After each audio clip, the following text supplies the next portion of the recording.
پرانے عہد نامہ میں سے قضات کی کتاب، اس کا 5واں باب، دبورہ اور برق کا گیت۔ اسی دن دبورہ اور ابی نوم کے بیٹے برق نے یہ گیت گایا کہ پیشواؤں نے جو اسرائیل کی پیشوائی کی اور لوگ خوشی خوشی بھرتی ہوئے، اس لیے کہ خداوند کو مبارک کہو۔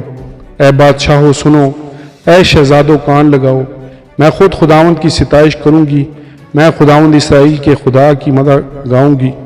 اے خداوند، جب تو شعیر سے چلا، جب تو ادوم کے میدان سے باہر نکلا تو زمین کانپ اٹھی اور آسمان ٹوٹ پڑا۔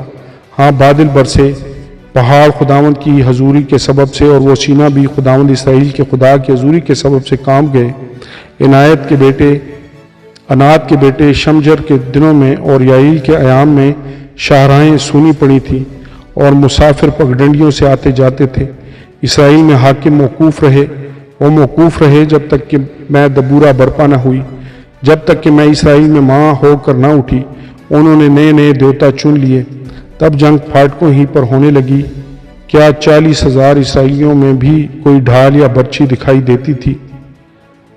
میرا دل اسرائیل کے حاکموں کی طرف لگا ہے، جو لوگوں کے بیچ خوشی خوشی بڑھتی ہوئے تم خداوند کو مبارک کہو۔ اے تم سب جو سفید گدھوں پر سوار ہوا کرتے ہو، اور تم جو نفیس غالیچوں پر بیٹھتے ہو، اور تم لوگ جو راستہ چلتے ہو، سب اس کا چرچا کرو۔ تیر اندازوں کے شور سے دور پنگٹھوں میں وہ خداوند کے صادق کاموں کا، یعنی اس کی حکومت کے ان صادق کاموں کا جو اسرائیل میں ہوئے، ذکر کریں گے۔ اس وقت خداوند کے لوگ اتر اتر کر پھاٹکوں پر گئے۔ جاگ جاگ اے دبورہ، جاگ جاگ اور گیت گا، اٹھ اے برق اور اپنے اسیروں کو باندھ لے جا۔ اے ابی نوم کے بیٹے، اس وقت تھوڑے سے رئیس اور لوگ اتر آئے۔ خداوند میری طرف سے زبردستوں کے مقابلہ کے لیے آیا۔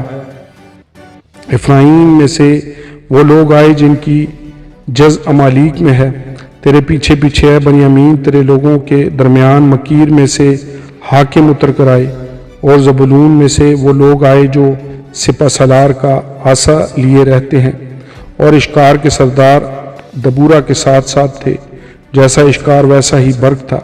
وہ لوگ اس کے ہمراہ جھپٹ کر وادی میں گئے، روبن کی ندیوں کے پاس بڑے بڑے ارادے دل میں ٹھانے گئے۔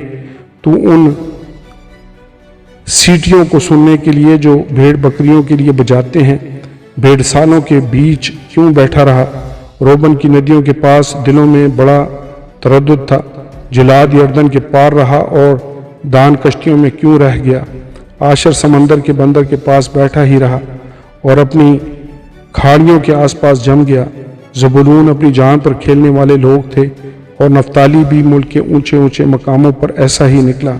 بادشاہ آ کر لڑے، تب کنعان کے بادشاہ تاناک میں مجدو کے چشموں کے پاس لڑے، پر ان کو کچھ روپے حاصل نہ ہوئے۔ آسمان کی طرف سے بھی لڑائی ہوئی، بلکہ ستارے بھی اپنی اپنی منزل میں سیسرا سے لڑے۔ کیسون ندی ان کو بہا لے گئی، یعنی وہی پرانی ندی جو کیسون ندی ہے۔ اے میری جان، تو زوروں میں چل، ان کے کودنے، ان زبردست گھوڑوں کے کودنے کے سبب سے سمو کی ٹاپ کی آواز ہونے لگی۔ خداوند کے فرشتہ نے کہا، تم میروز پر لعنت کرو، اس کے باشندوں پر سخت لعنت کرو، کیونکہ وہ خداوند کی کمک کو زوراوروں کے مقابل خداوند کی کمک کو نہ آئے۔ ہیبر کہنے کی بیوی یعیل سب عورتوں سے مبارک ٹھہرے گی، جو عورتیں ڈیروں میں ہیں ان سے وہ مبارک ہوگی۔ سیسرا نے پانی مانگا، اس نے اسے دودھ دیا۔ امیروں کی کام میں وہ اس کے لیے مکھن لائی۔ اس نے اپنا ہاتھ میخ کو اور اپنا دہنا ہاتھ بڑیوں کے میخوچو کو لگایا، اور میخوچو سے اس نے سیسرا کو مارا۔ اس نے اس کے سر کو پھوڑ ڈالا اور اس کی کنپٹیوں کو وار پار چھید دیا۔ اس کے پاؤں پر وہ جھکا، وہ گرا اور پڑا رہا۔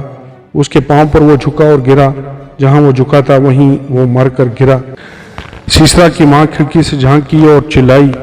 اس نے جھلملی کی اوٹ سے پکارا کہ اس کے رتھ کے آنے میں اتنی دیر کیوں لگی؟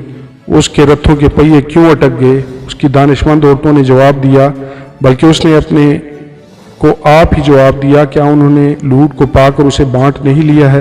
کیا ہر مرد کو ایک ایک بلکہ دو دو کنواریاں اور سیسرا کو رنگا رنگ کپڑوں کی لوٹ بلکہ بیل بوٹے کڑے ہوئے رنگارنگ کپڑوں کی لوٹ، اور دونوں طرف بیل بوٹے کڑے ہوئے رنگارنگ کپڑوں کی لوٹ جو اسیروں کی گردنوں پر لدی ہو نہیں ملی۔ اے خداوند تیرے سب دشمن ایسے ہی ہلاک ہو جائیں، لیکن اس کے پیار کرنے والے آفتاب کی مانند ہوں جب وہ آب و تاب کے ساتھ طلوع ہوتا ہے۔ اور ملک میں 40 برس امن رہا۔ آمین اور آمین۔